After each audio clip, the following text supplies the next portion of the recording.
So I formally welcome you all to this session. In this session, we'll be covering a chapter from the Economic Survey, which is chapter 2 of the Economic Survey. And in this chapter, we'll be discussing the fiscal challenges which this government is facing in this particular year, as well as what has happened in the previous year. So we'll be adding a couple of things which are not given in the economic survey, because a lot has happened between January 2020 to March 2020. So therefore, although the data that has been given in the economic survey pertains to till November 2019, most of the data. So that's why we need to update this for our examination. What are we going to talk about? We are going to talk about the fiscal developments in the year 2019-20. In the fiscal space, how was the budgeted expenditures, budgeted revenues in the year 2019-20, and then what has happened till November 2019. So basically we'll be comparing that what we planned for in the month of February, when last year's budget was planned, and by November what was the fiscal situation in the country, the reasons for that fiscal situation, and what needs to be done in future to come to perhaps ameliorate the Indian economy from the downward drift in the fiscal situation that we find. So as we already know that in the year 2019-2020, the fiscal space in the economy was very challenged. Now, to understand the fiscal space, let us go through the budget process, and then where all does the structural part of the budget. This is a PPT that I've already covered in the classes previously. So this is the structural aspect of the budget divided into receipts and expenditure. You already know about that. Receipts are further divided into revenue receipts and capital receipts, and expenditure again is divided into revenue and capital. As I've told you that this expenditure can also be classified in other ways as well. What we will see is, we will see item by item, in the sense we will see that how is government fare in terms of tax revenue, how is government fare in terms of its non-tax revenue. Then what has been the implication in non-debt making capital receipts, what have been the implication in debt making capital. Remember, debt making capital receipts is nothing but the fiscal deficit of the government. Then how have the expenditures worked out?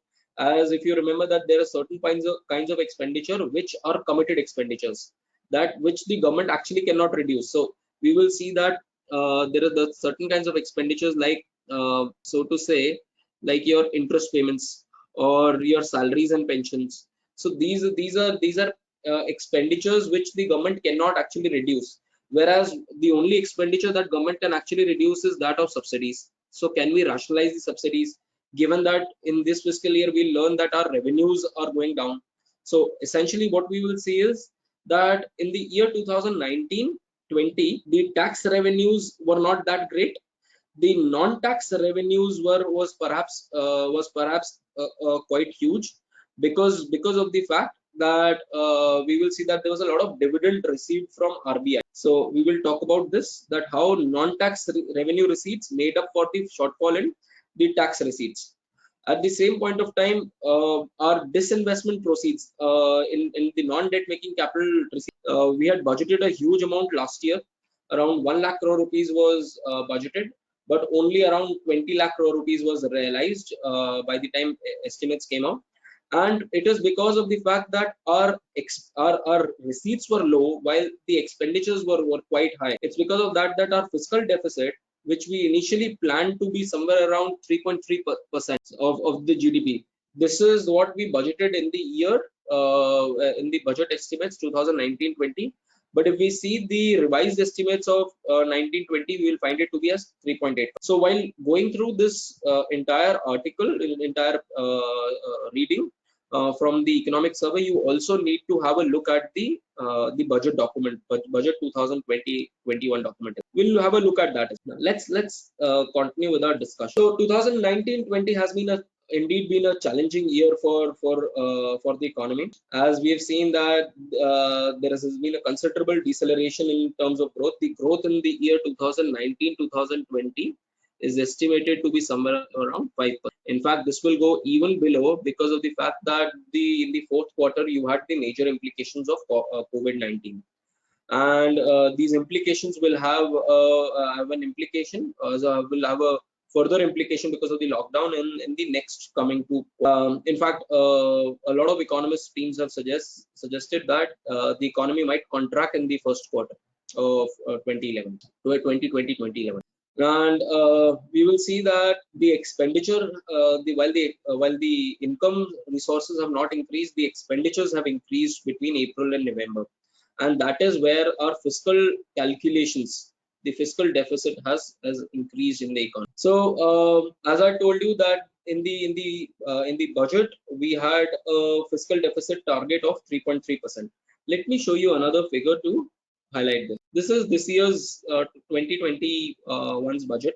So if you see the fiscal deficit was budgeted to be at 3.3%.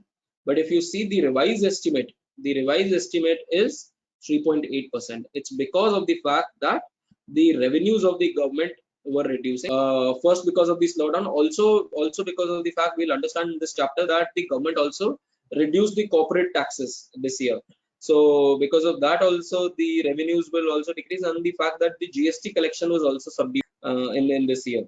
So all these factors, because of all these factors, the revenues were constrained. At the same point of time, the expenditures were huge. The expenditures kind of trebled. Some of the expenditures trebled, and one of the reason being it's an election year, and when you have an election year, you have a lot of freebies coming. You have a lot of subsidies coming your way, especially the loan waivers and different kinds of outlays that the government does. So because of that, expenditures and the revenue mismatch, receipts mismatch, caused the fiscal deficit to inflate.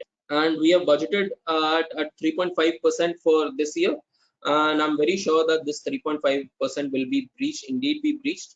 And in fact, I've sent an article to you which was there in the Hindu today by Professor Prabhat Patnaik. Go through that article. That article suggests that the kind of fiscal measures that the government has taken till now, which amounts to somewhere around 1% of the GDP, is perhaps insufficient to ameliorate the economy from the effectivities of the lockdown and then the fall in output which is going to happen. So have a go through that article, and in fact I'll post that link in the comments of this. So this is one thing that I wanted you to show. Then moving forward, the government also projected that its central debt to total debt to GDP will reduce to 48%. We will talk about this figure as well. We'll see that what is this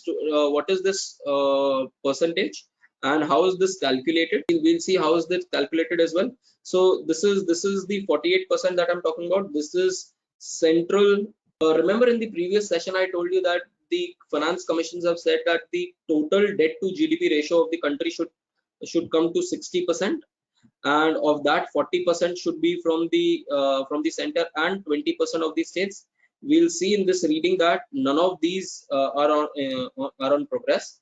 Although the central government has been reducing this, right now this figure, we'll see this figure stands to be somewhere around 69% overall.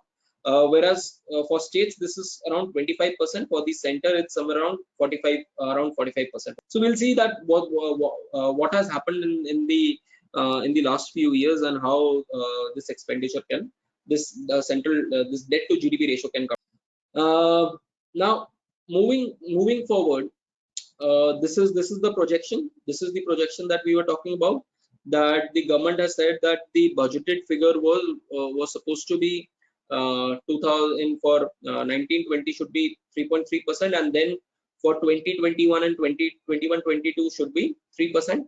Please make a note that the revised estimate has shot up to 3.8%, and the budgeted estimate for this is, and you will see that the revised estimate here will again be higher than 3.5%, will somewhere in between 4 to 5%. This is one thing that I wanted to. Now another thing that you need to know is that the quality of expenditure does also matters.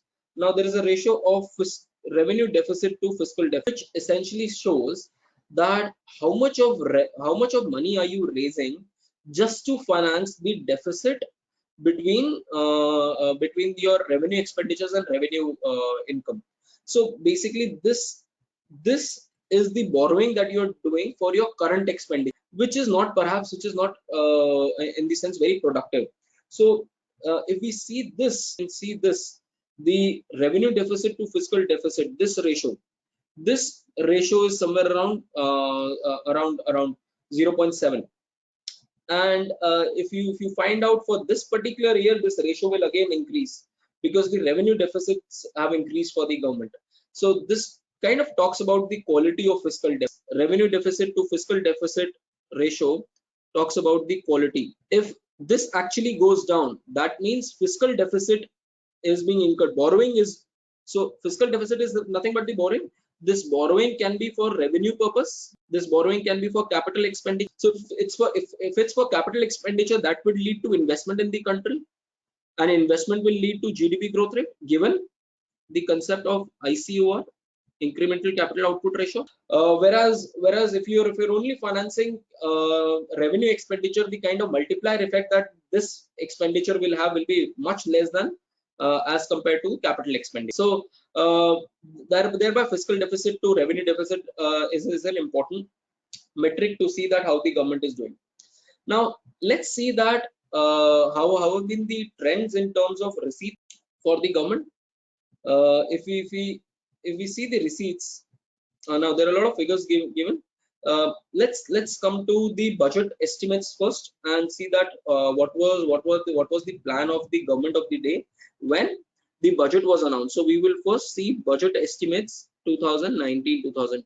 As you know that budget estimates are the estimates which the finance minister gives at the time of making the budget. So these estimates were projections for the year 2019-20, which the Honorable Finance Minister gave on 1st of February 2009. The budget 2019-20, the total gross tax revenue was estimated to be somewhere around 25 lakh crore rupees. This is not an important figure, which is somewhere around 12% of the GDP.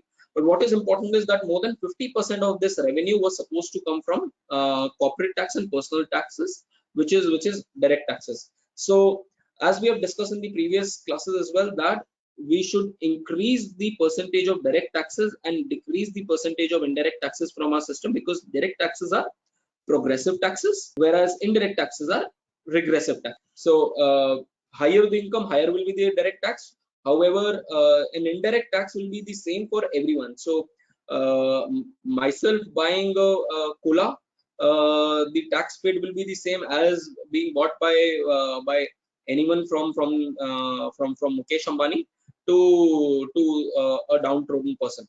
So that shows that the proportionality doesn't actually reduces. As income increases, the percentage paid in terms of tax reduces. So that's why it's a regressive tax and direct tax. And an economy should have more percentage of direct taxes as compared to indirect taxes. This is the ratio that I was talking about. This is the projected figure. If we see and how what has happened over the years, because of better tax administration, because of the online taxes and the tax evasion measures that the government has taken, the tax buoyancy has increased, and the tax base has also increased. So the amount of ability which the government is able to generate from the same tax base has also improved without actually increasing the tax rate. That's basically tax buoyancy, as well as the fact that the government has been able to increase the tax base. So excuse me, there are a couple of concepts that you need to understand, and please read about these concepts. One is tax elasticity. Now this is for general purpose, this will not be asked in your examination. The other is tax buoyancy, and the third is your, so these are the concepts that you need to reflect upon. Now our focus has been on tax buoyancy and increasing the tax base in the last few years, and going forward because of the GST as well, the tax improvement, there has been a continuous improvement in the tax revenue, the indirect tax revenue, and the revenue buoyancy has increased. Moving forward to the other sources. So in terms of taxes, the government has a major focus. The government budgeted estimates had a huge emphasis on GST, and they had a huge emphasis on the direct taxes. These are the two areas where the government was expecting that they can actually have a lot of revenue. However, uh, what we will see is that on both accounts, the government revenues actually decreased, or in the sense not decreased in the absolute sense, but what they had expected did not materialize. So that is why it was kind of in a problem situation by the time this fiscal year, the budget for this fiscal year was made. Let's see the non-tax revenue. So we have seen on the tax side that what has happened. The government focus was on corporate tax, was on income tax, and the GST. Now let's see the indirect, the non-tax revenue. On non-tax revenue, this year, in the year 2019-2020, the government had a huge emphasis on especially the dividend that it has raised from RBI. There was a huge debate that was going on. In fact, I'd given a lecture in Indian Institute of Public Administration last year, which was to senior IS officers, and this was on the entire debate of how much dividend should the RBI give to the central government. There is a Bimal Jalan committee on that, so I was there to explain the implications of the dividend. Now, I'm not getting into the debate of how much dividend should be given. That's a separate topic altogether. What should be the concerns regarding the dividend payment? But all I want you to highlight is the fact that this dividend increased. So the shortfall that the government will get was getting from the year 2019-20, whatever shortfall it expected because of the decrease in direct taxes and indirect taxes, that was kind of compensated by RBI this particular year. So as you can see that there's an increase in the budget estimates envisaged because of the dividends and profits, especially transferred from the RBI. This is what I was mentioning then. As you can see, can you see a huge jump from here? So that is primarily because of the R. Let's talk about the non-debt capital. Now you know the non-debt capital receipts are majorly disinvestment proceeds. When we talk about the government, majorly it's the disinvestment proceeds. Now, or the loan repayment or strategic sales. So we are majorly going to talk about the strategic sales which the government has done and the disinvestment. Now, if we see that the government actually had put an emphasis on disinvestment last year, and it has budgeted that it will raise 1 lakh, almost 1 lakh crore rupees from disinvestment in the year 2019. Whereas when we realize the figures by the end of the year, around only 20,000 crore rupees was realized. So there was a massive shortfall in the accounting of the government. So if you see what has happened, that let me mark this in red. This has had a major fall in expectation. This has had a major fall in what we had expected. Whereas what has gone green, this has gone, and we will see, because there will be a mismatch in the revenues and the expenditure side. You will see that eventually what is going to happen. Eventually, this is going to increase. Fiscal deficit is going to increase, because you will find your revenue and your capital expenditure will also increase. So this has been the play in this particular financial year. Let's go back. What has been the trends in expenditure? Now, there are certain parts of expenditure which are committed expenditures, so which the government can actually not change. Certain expenditures like defense services, the government cannot actually change that. Salaries, pensions, interest payments, some major subsidies. So these are those expenditures which are already, especially these expenditures are all those expenditures which are already committed. You can't reduce the salaries, you can't reduce the defense expenditures, you can't reduce the pensions or the interest payments. So these are kind of committed expenditures. Whereas you can perhaps modify these the subsidies, but those subsidies are also essential. Some of these subsidies, like food subsidies, are also essential. At best, you can rationalize them. So 60% of your total expenditure is on these things. And if we see the quality of expenditure, one thing we have analyzed, which was the quality of your fiscal deficit. If you see the quality of your expenditures, the quality of expenditures can also be seen by a ratio which is essentially your capital expenditure by revenue expenditure.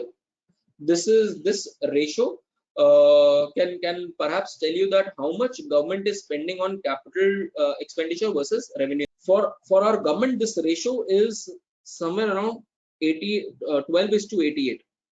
So only 12% of our expenditure actually goes into capital expenditure. That's why it is one of the reasons that the growth rate in the country is not good, because we have an overwhelming share of revenue expenditures in our expenditure mix. And if you see over the years, especially after 2016, after 2016 what has happened, the share of revenue expenditure to total expenditure is actually increasing again, whereas the share of capital expenditure is going down. So this is a worrisome trend whereby the quality of expenditure, and you will see that when we'll talk about states in this particular year, so this is the center's perspective, this is the center's expenditure. When we'll see the shares, the state of the shares, the states have decreased their capital expenditure to a very large, especially because a lot of states went into election this particular year, and to win elections, what the states did, the first thing that they did was give loan waivers, wholesale loan waivers, which is effectively giving a revenue, which is effectively giving a subsidy. So because of that, the quality of expenditure kind of reduces, and if the quality of expenditure reduces, your growth, your future growth, and the kind of quality of growth that you will have will also. So we will talk about that as well. So this is one point that I wanted to share with you. The entire expenditure, and if we see what has happened this particular year, in more of expenditure is now being added to the capital account, to the revenue account rather than the capital. That's one discussion. Subsidies, as I discussed, that the budget had a huge share of subsidies. Around 3 lakh crore rupees were being accounted for subsidies. One of the major reasons for this being a huge share, in fact, in the budget estimate as also, it's because of the fact that this is an election year. You need to give a lot of freebies to win elections. Unfortunately, that's how the economy works, or that's how the political economy works. Sir, Is there a can we question? write? Yes, sir. So you said Hmm. that this year all this revenue expenditure, a lot of subsidies was because of the elections. So we can write this in exam or any other, exams Uh, that it was because of you can mention elections. that. You can mention. In fact, you can mention about PM Kisan as one of these schemes, and apart from that, you can also write about loan waivers. So you can have a mention, but do not over criticize the government, because this video will be shared with a lot of other aspirants, especially preparing for civil services. You cannot unnecessarily criticize the government a lot, but yes, you can mention that the quality of expenditure has been going down, and the fact that this being an election year, and in election year you always have this, take it any election year, you'll always have the fact that the revenue deficit will. So apart from this, there is another, so in terms of capital expenditure, let's see the quality of expenditure. uh, the capital expenditure which the government does is on internal security, is on defense, is on investment in financial institutions, metro projects, space technology, roads and railways. But apart from that, the government also mobilizes extra. So you need to understand that the expenditure that the government does can be from two. So expenditure can come from gross budgetary support. This budgetary support is the expenditure which is being supported by the. So basically, this money is coming out from the Consolidated Fund of India, and this has been passed by the parliament. This is one way of passing of expenditure. The other source is what is called as IE, which is internal and extra budgetary resource. Now, the source for this is that the government of India has a lot of PSUs. So these PSUs can actually fund the or foot the bill of government schemes, or whatever the government is planning to do. Some certain outlay has to be done. So these bills can be footed by these PSUs. However, this is not reflected. Remember, this extra budgetary resource although the government needs to pay, this is a payment done by the PSU towards a particular program, for example, road construction or something like that. So this is not included in the fiscal deficit, whereas this has to be paid by the government itself, because this is kind of a money which the PSU has paid. So if you see this, it's completely highlighted here that the extra budgetary resources, it's only written EBR, but it's actually IEBR, are financial liabilities raised by the public sector undertaking for which repayment of the entire principal and the interest is to be done by the central government. However, these are not taken into account while calculating the fiscal deficit, but they are overall there in the government debt. So when we talk about the debt of the government, the overall debt of the government has other things as well. So for you to understand this, we'll come back to this. There is something called this is the overall architecture of government debt. So the government debt is divided into multiple parts. There is something called internal debt. What you call as fiscal deficit is basically comprising of elements here. There is something external debt which we raise from outside. Internal plus external debt added together is called as public debt. But apart from this debt, there is another kind of debt which the government takes, which is from the public accounts of India. Remember, there are three accounts. There is one is called the Consolidated Fund of India, the other is called the Public Accounts of India, and the third one is called the Contingency Fund of India. The two more important ones are Consolidated Fund of India and Public Account of India. In the Public Account of India, the government is acting like a banker. So money of these State Provident Fund or the NSSF money is there. So if you talk about the overall liabilities, then yes, it is a form of public debt. But if we talk about fiscal deficit, which comprises of smaller elements here, then that's not part of the fiscal. The real fiscal deficit of the government is actually much larger than the 3.3% that. So as I've told you, there's a lot of financial engineering that goes around in the economy. That is why the figure that is being quoted, the fiscal deficit figure which is being quoted, is actually a misnomer. The actual amount of deficit is much. Then talking about transfers to states, we have talked umpteen times about the 14th Finance Commission and the 15th Finance Commission.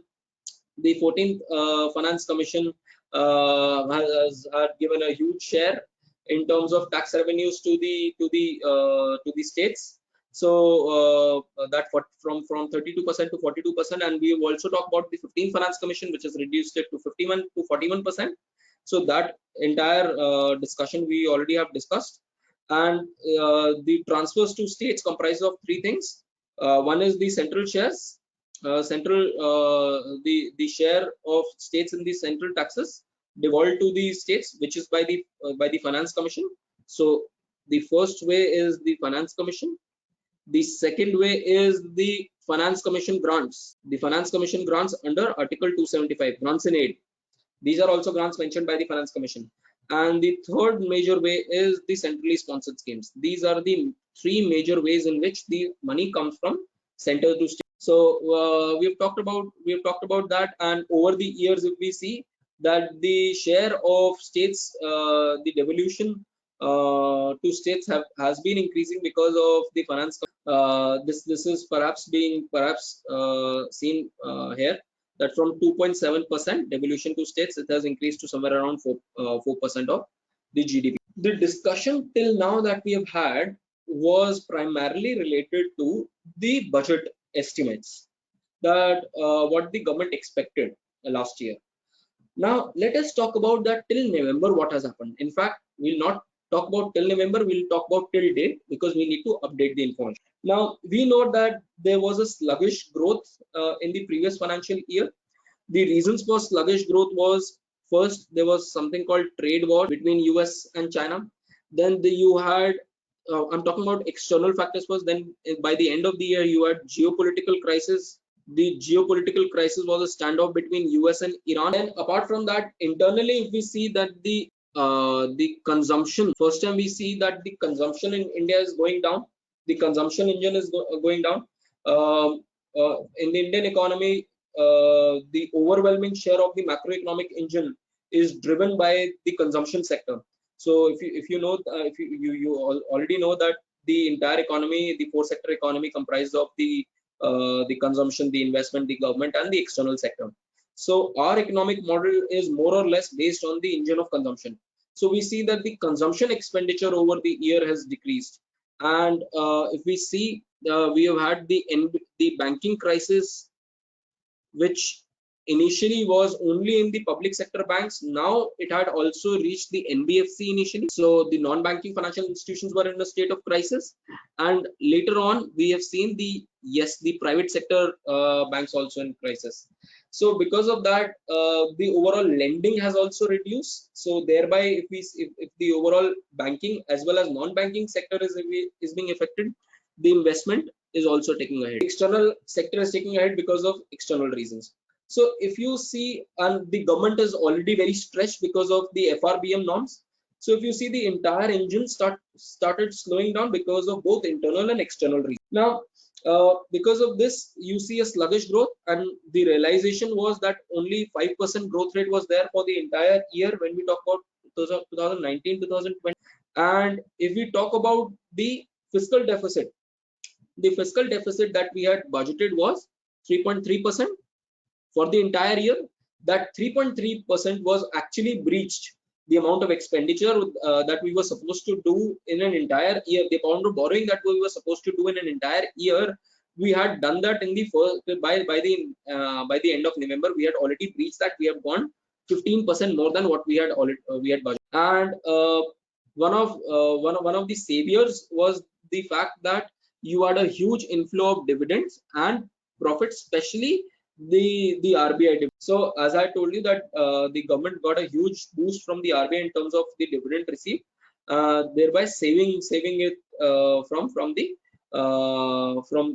fact that all the other sources of expenditures, or all the other sources of. So if you see here, the gross tax revenue. So we are comparing 18-19 April to November, from April to November in 1920. If you see, there is a decline in the growth rate of this is a growth rate. So there is a decline in the growth rate of tax revenue. In fact, the corporate taxes have actually reduced. One of the reasons being, in September, we will talk about this more. In September 2019, the Honorable Finance Minister had reduced the corporate tax significantly, so the revenues reduced. If you see personal tax, that also reduced, whereas you see a huge increase in the non-tax revenue. This is majorly because of the. Now, if you talk about the revenue receipts, there's been some increase in the form of revenue receipts. We will talk about the expenditures a little later, but one thing that I want you to show is that the capital expenditures have increased by a huge amount. One of the reasons being, we'll talk about the fact that why defense expenditure has increased in this. You see the net net tax revenue to the center, which was envisaged to be 25% more, to grow more than 25%, actually grew by only 2.6%. So as I told you, the government tax revenue has reduced. One of the reasons being the corporate income tax was reduced in the month of September from an effective rate of 34% to an effective rate of 25%. That was the first reduction. And the other reason being, also for the new manufacturing companies, the effective rate was 17.16%. Now, the reason for that is because we want to become competitive enough so that a lot of foreign firms and a lot of domestic firms mushroom in the Indian economy, especially in manufacturing. And if there's if there is a lower tax rate, that will lead to a higher investment and a higher employment. In fact, this has made India to be one of the lowest corporate tax regimes across the ASEAN countries. If you see the new manufacturing companies, they have been taxed at 17%. This is somewhere around the tax rate in Singapore. Let's talk about the indirect taxes. The indirect taxes receipts actually grew less, in the sense that the receipts were lesser than what we had expected in the previous year. So what we got in the same period. So this is majorly because the GST collections were poor. And the reason for GST collections being poor is automatically an indicator of the fact that the consumption has reduced. This led to the reduction in the indirect taxes. You can leave the VAR analysis. That's not relevant for you right now. Moving on to non-debt capital risk.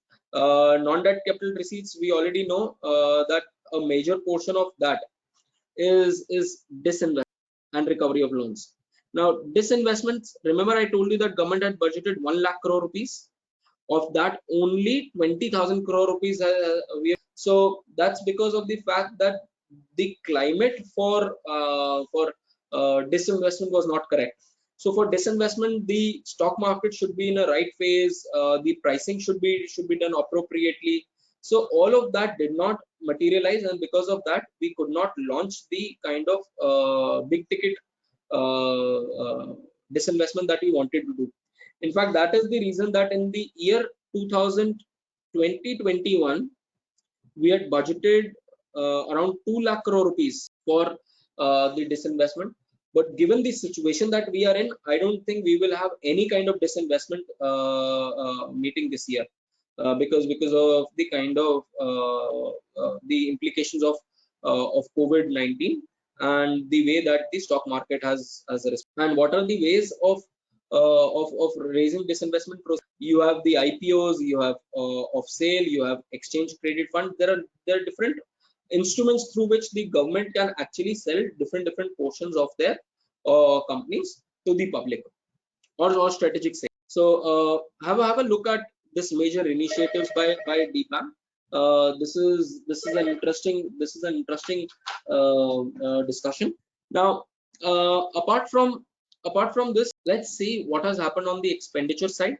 Now, on the expenditure side, if we see that the capital expenditure from April to November has grown 3 times, and this is perhaps what I wanted to show you. Can you see the capital expenditure has increased by a huge margin, whereas if you see that the revenues have reduced, the capital expenditure has increased. Thereby, the only implication that you will find will be that your fiscal deficits will increase. Now, among also the fact that the revenue expenditures have grown this year, as I've told you that you have had major subsidies in the field of urea and petroleum subsidies, which again led to the fact that both revenue expenditures and capital expenditures are increasing while your income is not increasing, leading to more borrowing. The next discussion. So ultimately, if we want to come back to the path of fiscal consolidation, the only solution that we have is to rationalize the non-committed revenue expenditures.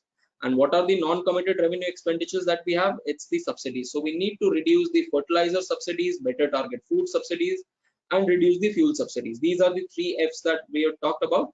Apart from the fact that the kind of subsidies that you give in agriculture, they need to be modified. Talking about central government debt, as I told you that the central government debt comprises of internal debt, it comprises of external debt. If you combine both, you get what is called as public debt. But the central government debt also includes the liabilities that it has on the public account. The money that people deposit in their PFs also go into a fund called NSSF. So thereby, in the case of public account, the government is acting like a banker.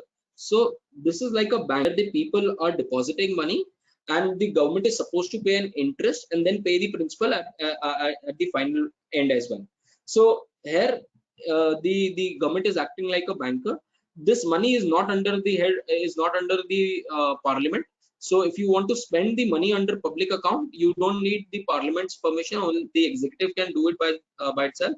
Whereas when you talk about internal debt, all of this is basically you're talking about the consolidated fund of India, and you know that even if you want to spend even a single rupee out of the consolidated fund of India, it has to be passed by the parliament.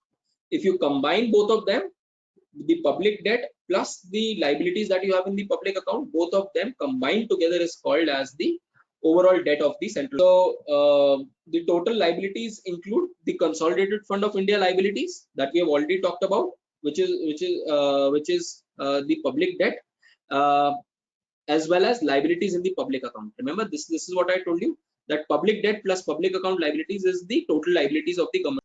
Now, these liabilities include the external debt and also, but exclude part of NSSF, from which the states have. So this is basically the borrowings which the central government has done from the NSSF will only be the part of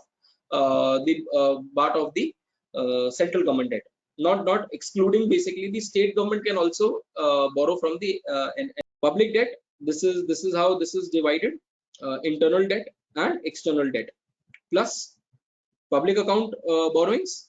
This is A plus B will give you total liabilities of the FRBM, which was enacted in 2003, talked about the fact that the government needs to reduce the overall debt to GDP ratio. The overall debt to GDP ratio, which was somewhere around 55% for the center, it was for the center it was somewhere around 55% in the year 2003. See, it's around 55%. It needs to reduce it to somewhere around 40%, and we are consistently on the path of doing in the last few years. But the way that this has happened is, it's not the fact that our debt has reduced, it's the fact that the denominator has increased.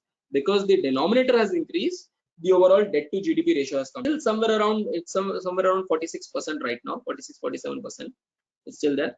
However, for states, this has increased over the years. We'll see about the states. So this shows that overall it's because of the nominal growth rate of GDP that the overall debt to GDP ratio is. And if we see the kind of debt that the government has had, the debt profile of the government is increasing in terms of the fact that we are contracting more long-term debt rather than short-term debt. So the debt profile has also increased in the sense that the debt that the government of India has taken is not a short-term. A short-term debt is a much more volatile debt. That means immediately you need to pay it back. If you see that the profile, the age profile of the debt has changed, and it has increased. Talking about the last thing that we're going to talk about is that of the states. If we talk about the states finances, a very worrying kind of indicator is the fact that to reduce its fiscal deficit. So fiscal deficit is nothing but the borrowings of the government of a particular state as well. That fiscal deficit or the borrowings can be reduced in two ways. Either you can reduce the expenditures, you can either increase the revenues, or you can reduce the expenditure. Now the problem is, if you combine the analysis of all states, they have been reducing the expenditure, but they have not been reducing revenue. Their revenue expenditure is going down, is going up, but their capital expenditure is going down, whereas their revenue expenditure is going up. So they are giving more of subsidies, more of loan waivers, rather than reducing their capital expenditure. And if you reduce your capital expenditure, what will happen is, at a sub-federal level, your investments will go down, and the quality of growth that you have will also go down. And that is what it talks about. Overall, if the overall debt to GDP ratio for states, that has been increasing, while their fiscal deficits are perhaps managed. If we see the overall debt to GDP ratio of the states, the profile of debt to GDP ratio, if you see from 2014 to 2019-20, there has been a considerable increase in the debt to GDP ratio of states. This is because of the fact that these states have something called Uday bonds. The government has told the states that, see, for your electricity, you need to tap the market. Earlier, what was happening was that a lot of these state electricity boards were in a lot of losses. Now the government said that nothing doing. If you want to give subsidies on electricity, you can go and give these subsidies, but you have to take that borrowing from the market. I am not going to be responsible. So because of that, the kind of expenditures, the debt profile of these states have increased. Apart from the fact that a lot of states have given loan waivers. So because of that also, the overall profile of debt has increased for the so that was this discussion. And if we see the general debt to GDP ratio, so if you add states fiscal deficit plus central fiscal deficit, you will get what is called as combined fiscal deficit. And the combined fiscal deficit, if you see the revised estimate of 18-19 was 6.2, now the budgeted estimate was 5.9, but you know that this is going to increase because the fiscal deficit of the government has increased to 3.8%. So this is the trend of the combined fiscal deficit. Now finally, talking about the year 2020-21, it's a very challenging year. A lot of these challenges have not been mentioned in the economic survey. We know that you had the escalated trade tensions, you already had a falling consumption factor. Now the fact that you need to know the impact of COVID-19. So COVID-19 will have a major implication over the entire year, and the government will have to, both state governments and the central governments will have to go way beyond what it has been doing till now. And both the revenues will come down. There will be a lot of bankruptcy coming around. The states will not be able to meet their revenues. The expenditures will increase. So ultimately the fiscal deficit of the government will also explode. So these have been the implications, but there has been there's one good benefit, that in all of this, one of the major factors that has been that the kind of oil prices have reduced. Therefore the subsidies, they kind of create a fiscal room for the government to target more towards welfare programs and increase its capital expenditure. So this has been the overall discussion on what has happened in India over the last 1 year, and what is the implication over the next financial year. I hope you understood all the concepts. This is a very important topic for this particular year, and please mention the developments that have been happening in the last few days. So go through the newspaper clips, the links that I keep. So until next time, I'm signing off. Thanks for attending.